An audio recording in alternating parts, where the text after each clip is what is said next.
Magandang araw Pilipinas, narito po ang latest Weather Today forecast.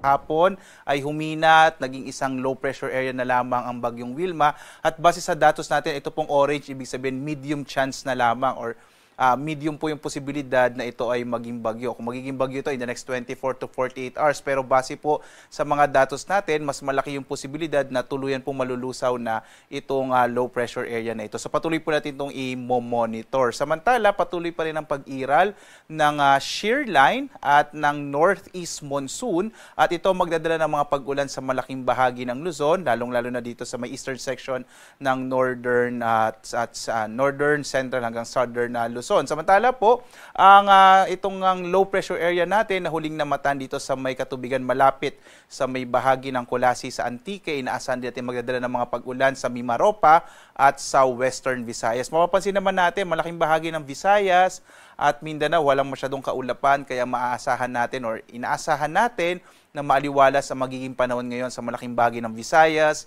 at Mindanao, maliban na lamang sa mga localized thunderstorms. Maliban nga sa monitor nating low pressure area, wala na tayong namamatang iba pang mga low pressure area o bagyo sa labas ng Philippine Area of Responsibility. At kaninang nag-issue po tayo ng weather advisory. Ito inaasahan natin na malalakas sa mga pag-ulang maaring maranasan sa susunod na hanggang 3 araw. So today po, asahan natin ang malalakas sa mga pag-ulan pa rin sa malaking bahagi ng Cagayan Valley Region kasama may Aurora, Quezon at gayon din dito sa may Oriental Mindoro. Ito po ay dulot ng low pressure area at ng shear line na nakakapekto dito sa Luzon. Ito po yung mga lugar na maging alerto po sa mga posibilidad nga ng malalakas sa mga pag-ulan na maaaring magdulot ng mga flash floods and landslides. Pagdating ng araw po ng Martes, bukas, magpapatuloy yung mga pag-ulan lalong-lalo na dito sa may area ng Cagayan Valley Region at Cordillera. Mag-ingat po kayo dahil tuloy-tuloy po itong mga pag-ulan na to. Ito ay dulot pa rin ng shear line na magpapatuloy hanggang araw ng Miyerkules, December 10 po. So dahil sa inaasahan natin na malalakas sa mga pag-ulan dito sa may eastern section ng Northern Luzon kasama ang Cordillera, ay kailangan po maging alerto itong mga kababayan natin sa bahaging ito ng ating bansa, ng Luzon, lalo't posible nga yung mga landslides and flash floods. At ngayong araw nga dito sa Luzon, inaasahan po natin ang mga pag-ulan sa malaking bahagi ng silangang bahagi ng Luzon mula po sa Cagayan Valley Region kasama yung Aurora, Quezon, gayon din itong Bicol Region at yung area ng Mindoro. Ito po ay dulot ng epekto ng shear line, gayon din itong low pressure area na ating minomonitor. Samantala, ang northeast monsoon o amihan ay magdadala rin ng mga pag-ulan sa malaking bahagi naman ng Central Luzon, kasama yung nalalabing bahagi ng Calabarzon, maging ang Metro Manila at Batanes. Sa malaking bahagi ng Luzon ngayon, mag-ingat pa rin sa mga posibilidad ng mga biglaang pagbaha, mga flash floods at pagguho ng lupa or landslide dulot nga ng mga pag-ulan na nararanasan natin dulot ng shear line, ng northeast monsoon at ng low pressure area.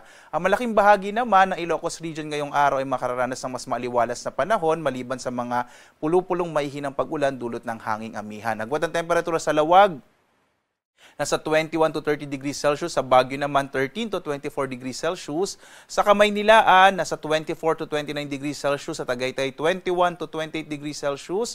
Sa Tuguegarao, nasa 22 to 26 degrees Celsius. Habang sa Legazpi, nasa 24 to 28 degrees Celsius. Base sa mga datos natin, magpapatuloy yung epekto ng hanging amihan ngayong linggo. Kaya asahan natin sa malaking bahagi ng Luzon, lalong-lalo na sa Northern and Central Luzon, kasama yung Metro Manila, mas malamig na panahon yung mararanasan natin sa linggong ito. Samantala, dito naman sa Palawan, inaasahan natin ang malaking posibilidad ng mga pag-ulan.